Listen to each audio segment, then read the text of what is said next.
નમસ્કાર મિત્રો, ઇમેજ શિક્ષણ જ્ઞાનમાં આપનું સ્વાગત છે. મિત્રો, આજે આપણે આઈસીએમમાં અર્થિંગ વિશે અભ્યાસ કરીશું. મિત્રો, આઈસીએમના પ્રીવિયસ લેક્ચરમાં આપણે અર્થિંગ એટલે શું, અર્થિંગની જરૂરિયાત અને સિસ્ટમ અર્થિંગ વિશે વાત કરી હતી.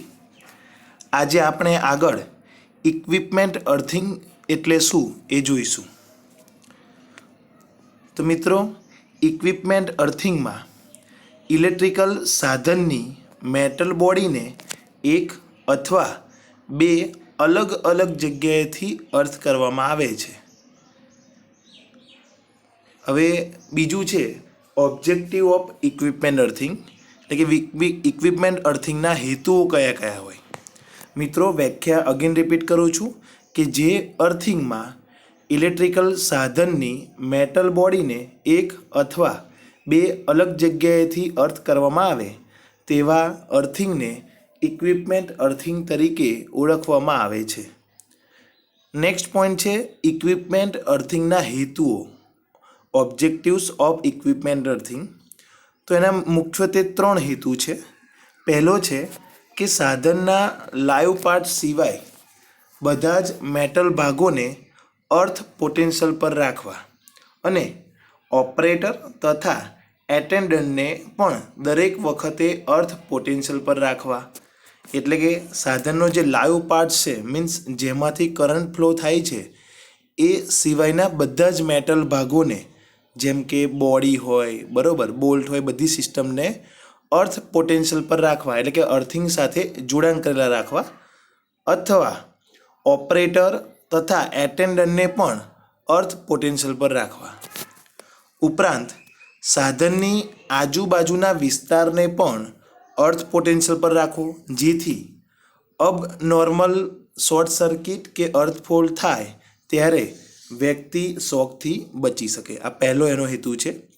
બીજો ઇક્વિપમેન્ટ અર્થિંગનો હેતુ છે કે મેગ્નિટ્યુડ અને ગાળો, એટલે કે ડ્યુરેશન, બંને રીતે પૂરતો અર્થફોલ કરંટ વહી શકે તેવી વ્યવસ્થા ઊભી કરવી, જેથી હેવી અર્થફોલ વખતે ઇક્વિપમેન્ટ અને બિલ્ડિંગમાં આગ તથા ધડાકાની શક્યતા રહે નહીં. ત્રીજો હેતુ છે ક્ષતિવાળા સાધનને ઇલેક્ટ્રિકલ સિસ્ટમ સપ્લાયમાંથી ત્વરિત આઇસોલેટ, એટલે કે અલગ કરી દેવી, જેથી સિસ્ટમના પરફોર્મન્સને અસર ન થઈ શકે. તો મિત્રો, આ મેઇનલી ત્રણ હેતુઓ છે ઇક્વિપમેન્ટ અર્થિંગ માટેના. નેક્સ્ટ ટોપિક છે અર્થ ઇલેક્ટ્રોડ. અર્થ ઇલેક્ટ્રોડ કોને કહેવાય અને એના કેટલા પ્રકારો છે? મિત્રો, આ ક્વેશ્ચન વારંવાર જીટીયુમાં પૂછાતો હોય છે, જેમ કે અહીંયા એપ્રિલ, ડિસેમ્બર, મે, ઓક્ટોબર 2016માં, 2015 અને 2016માં પૂછાયો છે. રિસન્ટ 2018માં પણ પૂછાયો હતો. તો મિત્રો, સૌપ્રથમ અર્થ ઇલેક્ટ્રોડ કોને કહેવાય? તો કે અર્થના માસ સાથે જોડાણ કરવા માટે જે વાહકને જમીનમાં ખોસવામાં આવે તેને અર્થ ઇલેક્ટ્રોડ કહેવામાં આવે છે. અર્થના માસ સાથે જોડાણ કરવા માટે જે વાહકને જમીનમાં ખોસવામાં આવે તેને અર્થ ઇલેક્ટ્રોડ કહે છે. મિત્રો, હું તમને સિમ્પલ લેંગ્વેજમાં સમજાવું તો આપણે જ્યારે અર્થિંગ કરતા હોઈએ છીએ ત્યારે ખાડાની અંદર ઊંડે એક કોપરના વાહક તારનું ગૂંચડું, એટલે કોપરનું પ્લેટ અથવા તો એનું ગૂંચડું આપણે અંદર મૂકીએ છીએ અને એને બોલ્ટથી અથવા તો એને તારથી બાંધીને બહાર કાઢીએ છીએ, એટલે વાયર બહાર કાઢીએ છીએ. તો એ જે કોપરની પ્લેટ અથવા તો કોપરની પટ્ટી અથવા તો કોપરનું તમે ગૂંચડું મૂકો છો એને કહેવાય અર્થ ઇલેક્ટ્રોડ.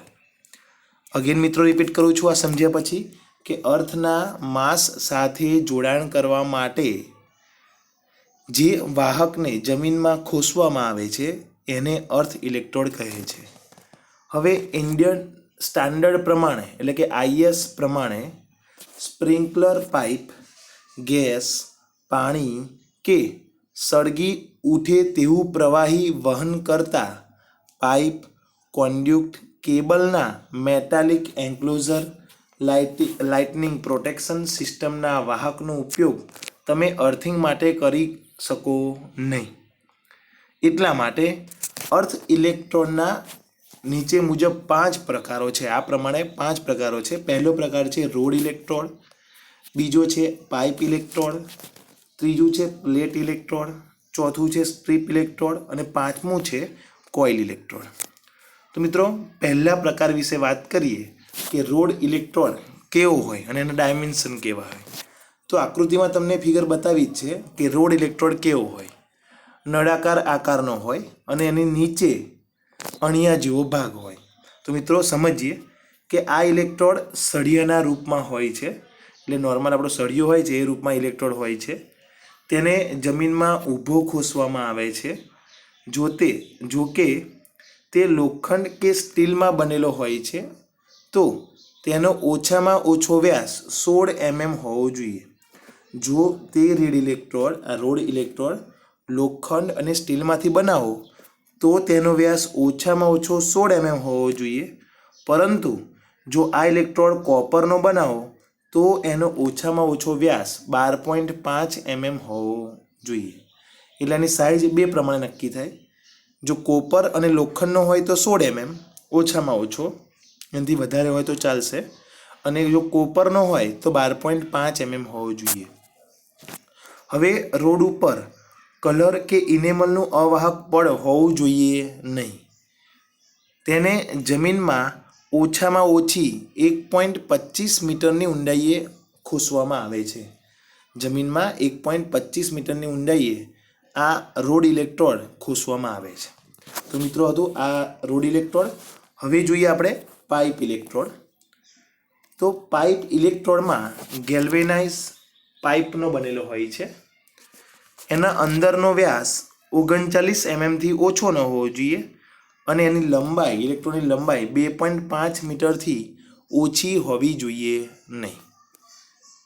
અગેન રિપીટ કરું છું કે પાઇપ ઇલેક્ટ્રોડનો અંદરનો વ્યાસ 39 mm કરતાં ઓછો ન હોવો જોઈએ અને ઇલેક્ટ્રોડની લંબાઈ 2.5 મીટરથી ઓછી ન હોવી જોઈએ. ત્યારબાદ પાઇપમાં 150 mmના અંતરે 12 mm વ્યાસના કાણા પાડવામાં આવે છે.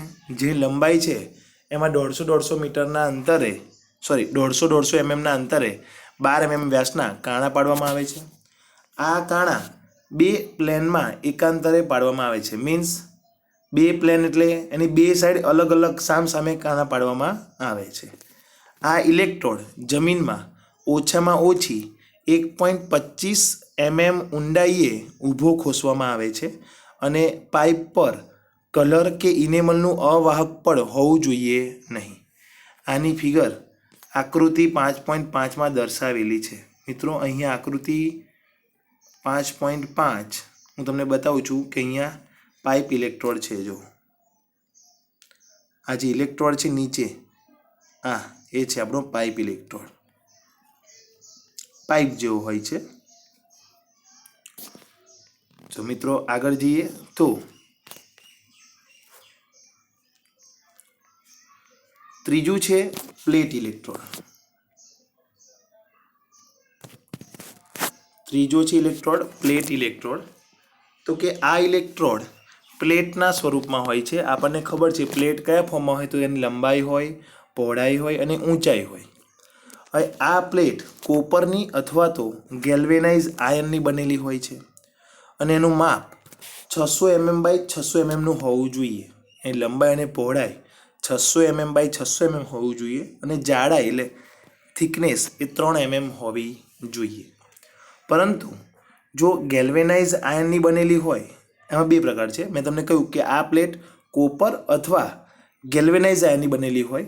જો પ્લેટ કોપરની બનેલી હોય તો એનું માપ 600 mm બાય 600 mm અને જાડાઈ 3 mm હોવી જોઈએ. પરંતુ જો ગેલ્વેનાઇઝ આયર્નની બનેલી હોય તો એનું માપ 600 બાય 600 mm બરાબર છે પણ જાડાઈ એની વધારે 6 mm જેટલી હોવી જોઈએ. હવે આ પ્લેટને જમીનમાં 1.5 મીટરની ઊંચાઈએ ઊભી દાટવામાં આવે છે. તેની સાથે અર્થિંગ લીડને નટ બોલ્ટથી ફિટ કરવામાં આવે છે. આ અર્થિંગ લીડ ગેલ્વેનાઇઝ પાઇપમાં થઈને જમીનની બહાર લાવવામાં આવે છે. આની ફિગર આકૃતિ 5.4માં દર્શાવેલી છે. અગેન આપણે આકૃતિ 5.4માં જઈએ. જો મિત્રો આ છે પ્લેટ ઇલેક્ટ્રોડ, આ તમને દેખાય છે એ આપણી છે પ્લેટ, એને ઊભી રાખવામાં આવે છે, બરોબર. તો આ છે પ્લેટ ઇલેક્ટ્રોડ. મિત્રો નેક્સ્ટ ઇલેક્ટ્રોડ છે સ્ટ્રીપ ઇલેક્ટ્રોડ. તો કે આ પ્રકારના ઇલેક્ટ્રોડ બેર કોપરની પટ્ટીના બનાવેલા હોય છે અને એનું માપ ઓછામાં ઓછું 25 mm બાય 1.6 mmનું હોય છે અને સેક્શનલ એરિયા ઓછામાં ઓછો 3 mm² હોવું જોઈએ. તેની લંબાઈ પૂરતો અર્થ રેઝિસ્ટન્સ આપે તેટલી હોવી જોઈએ અને એને જમીનમાં 2.5 મીટરની ઊંડાઈએ ખોદેલી હોરિઝોન્ટલ સ્ટ્રેચમાં દાટવામાં આવે છે. એટલે આડી જે ખોદેલી પટ્ટી છે એમાં સ્ટ્રીપ ઇલેક્ટ્રોડ મૂકવામાં આવે છે. ત્યારબાદ છે કોઇલ ઇલેક્ટ્રોડ. તો આ પ્રકારના ઇલેક્ટ્રોડમાં 8 SWGના GI ગેલ્વેનાઇઝ આયન વાયરની કોઇલ બનાવવામાં આવે છે અને કોઇલ ઇલેક્ટ્રોડ કહેવાય. અને કોઇલનો વ્યાસ 50 mm જેટલો રાખવામાં આવે છે અને કોઇલના આટા 115ની નજીક વીંટાળવામાં આવે છે, જેથી કોઇલની લંબાઈ લગભગ 450 mm જેટલી થાય. અને આ કોઇલ ઇલેક્ટ્રોડને જમીનમાં 1.5 મીટરની ઊંડાઈએ ઊભી દાટવામાં આવે છે. 5.6માં એટલે કે આપણે કોઇલ ઇલેક્ટ્રોડની ફિગર જોઈશું. જો મિત્રો અહીંયા જે આ બતાવ્યું છે ઊભી, આપણું છે આપણો કોઇલ ઇલેક્ટ્રોડ. હા, એના આટા 115 જેટલા હોય છે, 50 mm વ્યાસ હોય છે, બરાબર. અહીં બતાવ્યું છે.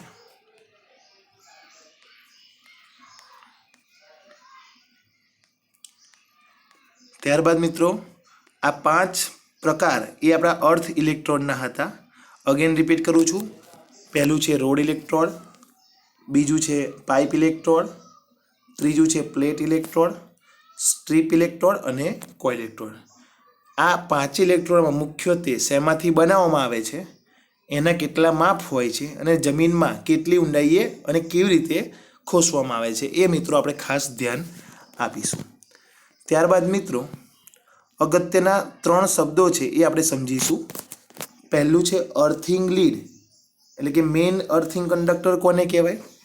બીજું છે સબ મેઇન અર્થિંગ કંડક્ટર કોને કહેવાય અને ત્રીજું છે અર્થ કન્ટિન્યુટી કંડક્ટર કોને કહેવાય. આપણે ખાલી સમજવાનું છે. તો સૌથી પહેલું છે અર્થિંગ લીડ, એટલે કે મેઇન અર્થિંગ કંડક્ટર કોને કહેવાય. તો કે અર્થ ઇલેક્ટ્રોનને મેઇન સ્વિચબોર્ડ સાથે અથવા તો ડિસ્ટ્રીબ્યુશન અથવા તો ટ્રાન્સમિશન અથવા સર્વિસ લાઇનની સાથે જોડવામાં આવતા વાયરને અર્થિંગ લીડ અથવા તો મેઇન અર્થિંગ કંડક્ટર કહે છે. હું તમને આપણા ઘરની વાત કરું તો આપણે જે અર્થિંગ ઇલેક્ટ્રોડ મૂકીએ છીએ ત્યાંથી આપણા મેઇન બોર્ડ અથવા તો સર્વિસ લાઇન સુધી જે વાયર જોડવામાં આવે એને કહેવાય અર્થિંગ લીડ અથવા તો મેઇન અર્થિંગ કંડક્ટર કહેવામાં આવે છે. એનો ક્રોસ સેક્શનલ એરિયા મેઇન વાહકનાથી અડધો હોવો ન જોઈએ, એનું આપણે ધ્યાન રાખીશું. અગેન મિત્રો રિપીટ કરું છું કે અર્થ ઇલેક્ટ્રોડને મેઇન સ્વિચ બોર્ડ અથવા તો ડિસ્ટ્રીબ્યુશન બોર્ડ અથવા તો ટ્રાન્સમિશન અથવા તો સર્વિસ લાઇનની સાથે જોડવામાં આવતા વાયરને કહેવાશે અર્થિંગ લીડ અથવા તો મેઇન અર્થિંગ કંડક્ટર. બીજું છે સબમેઇન અર્થિંગ કંડક્ટર, એટલે કે જે અર્થ વાયર મેઇન સ્વિચ બોર્ડથી ડિસ્ટ્રીબ્યુશન બોર્ડ એટલે કે સબમેઇન બોર્ડને જોડે એને કહેવાય સબમેઇન અર્થિંગ કંડક્ટર. આપણા ઘરની વાત કરીએ તો મેઇન બોર્ડથી ડિસ્ટ્રીબ્યુશન બોર્ડ એટલે કે જ્યાંથી આપણા ઘરમાં લોડ વહેંચેલો છે એમાં જે અર્થિંગ વાયર વાપરવામાં આવે એને કહેવામાં આવે છે સબમેઇન અર્થિંગ કંડક્ટર. ત્રીજું છે અર્થ કન્ટિન્યુટી કંડક્ટર, એટલે કે જે અર્થ વાયર ડિસ્ટ્રીબ્યુશન બોર્ડથી વિવિધ સ્વિચબોર્ડ સુધી દોડાવવામાં આવે તેને અર્થ કન્ટિન્યુટી કંડક્ટર કહેવામાં આવે છે. એટલે કે જે અર્થ વાયર ડિસ્ટ્રીબ્યુશન બોર્ડથી વિવિધ સ્વિચબોર્ડ સુધી, એટલે આપણે ઘરની વાત કરીએ તો જ્યાં એમસીબીઓ ડિસ્ટ્રીબ્યુટ કરેલી હોય ત્યાંથી રૂમના દરેક સ્વિચબોર્ડ સુધી જે વાયર લગાવવામાં આવે એને કહેવામાં આવે છે અર્થ કન્ટિન્યુટી કંડક્ટર અને એની સાઇઝ 14 SWGથી ઓછી હોવી જોઈએ નહીં. તો મિત્રો આ 3 શબ્દો મેઇન હતા.